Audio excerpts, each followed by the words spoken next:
Here we go. It's G&G Season 1, Episode 2. And so now today's story is about Mark's birthday. He was born on March 8th, 1961 in Chicago, Illinois.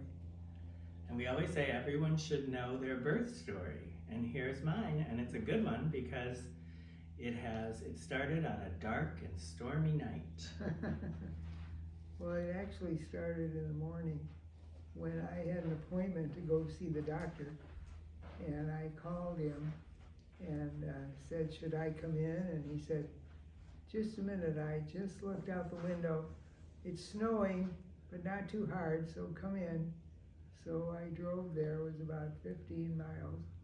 And when I got there, he examined me and then he said, go home and wait till your labor pains are 3 minutes apart.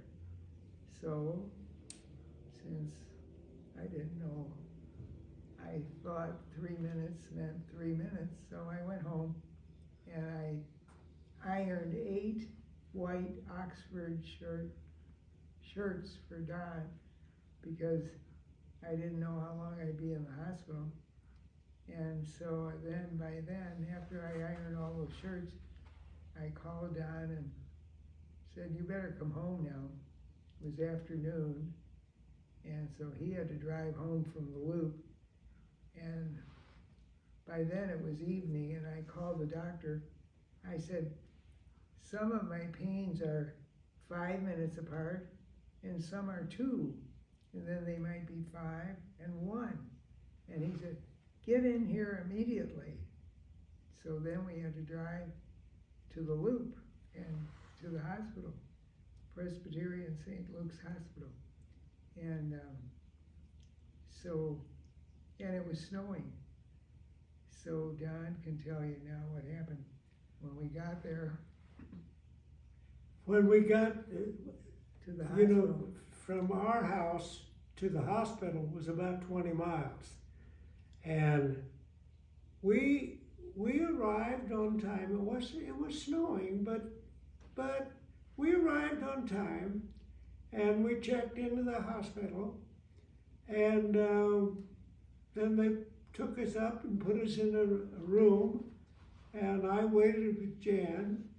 And we were just happy that we were there, and we knew that time was short because the doctor had told us, come in right away. And then and we were fine. Jan was in bed, covered up, and I'm sitting in a chair beside the bed, and I see our doctor coming down the hallway, and he was very jubilant. He was just like he didn't have a care in the world. And then as he approached, I said, hello, doctor, and Dr. Geitman said, how are you feeling, Jan? And Jan's, ever pleasant, charming, said, I'm fine. And then the doctor's, she's in bed, I'm right by the bed, and he said, well, let's take a look here. He said, I think it's going to be several hours. You're probably not going to deliver for 5-6 hours. It'll be early morning. And I think now it was probably 8:30. Right. And he said, let's take a look.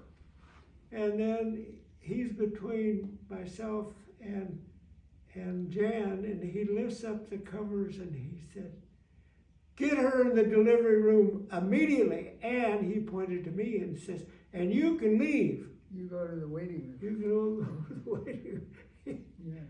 So I said, well, that's a little excitement there. Right. And so I took off, left, walked down to the waiting room, and I'm sitting in the room with about 7 guys. Well, wait, I'll tell. And then what happened was he saw Mark's foot coming out. And so the doctor did. And so he said immediately, they whisked me into this big room, and he had all kinds of medical students around, and he was kind of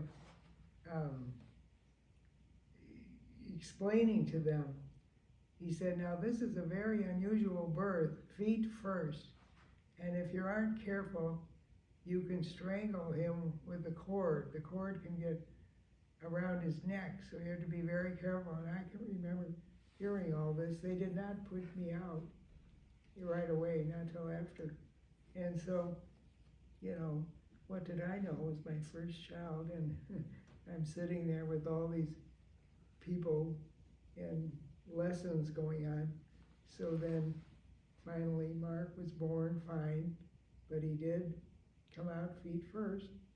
And so then Don, he went, the doctor went to see Don. So anyway, he comes down to the waiting room with the 7 guys and myself, and it was a very short period of time. I mean, I don't know, a couple of hours? No, maybe one. Maybe one. It was a short period of time. And these 7 guys had been waiting forever.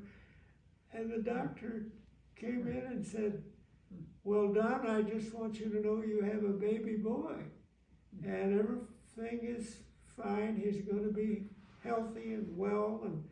And now these 7 exploded because they had been waiting for 6, 7, 8 hours. And I waited for about an hour and 10 minutes. And so they all were razzing me. What do you know, and why do you get preferred treatment? And anyway, they kidded me and they had fun with it, but of course I was delighted that everything was fine, Right. and I'm in good shape. And we did not know it was a boy either. So we were happy that we had Mark, and then we've been happy ever since that he had a good birth. And then on the way home, another event. Anyway, I was in the hospital, but Don had to drive home in the snow. we had an exciting day, most exciting. Anyway, as I'm going home, again, it's about 20 miles from the hospital, and there's just traffic everywhere, just absolutely chock-a-block full. And I look in the rearview mirror, and I see this young guy in his car coming way too fast to ever stop with the snow and ice. So I tried to position myself to absorb the shock, and sure enough, he hit me in the rear. And actually, then I wanted to shut the motor off because I didn't want it running, and I'm looking for the car keys, and there's no keys in the ignition. The guy hit me so hard that the keys popped out of the ignition. So then I get out of the car and said, okay, he said, well, I'll just give you money. And I said, no, you get in my car and we're going to get this straightened out. And then I called the police, and the police said, well, let me tell you, we've had so many accidents tonight. There is no way we're ever going to get a policeman there to visit you guys. You just take the information, and you know what you need, and write it down, get him, see, make sure you have a good look at him so you'll know him, you'll recognize him under calmer conditions. So he says, well, here, I know your rear end is, the bumper is all broken up, and he said, here, I'll give you $70 or $65 to get your car fixed. And I said, hold on. We don't know what this is going to cost. You just make sure, I want to make sure I've got all the information, your phone number, your parents, because he was a young man. And he said, well, I just want to explain that I'm really a good driver, but my girlfriend just told me today that she was going to break up with me, and he was crying. But anyway, that was the story. And then, Mom, do you want to say anything? No, that's all. The good news is, I thought, well, that's money I'm never going to get, and because he was crying, and I thought he's out of this world. And by gosh, the good news was The insurance his mother called me and apologized for the accident, and she did make good whatever the charge was. She paid for the damage to my car. So that was Mark's entry into this lovely, quiet world that we can always anticipate what's going to happen. And 64 years ago. 64, right. Yeah, So that's good. 64 years ago, and here we are.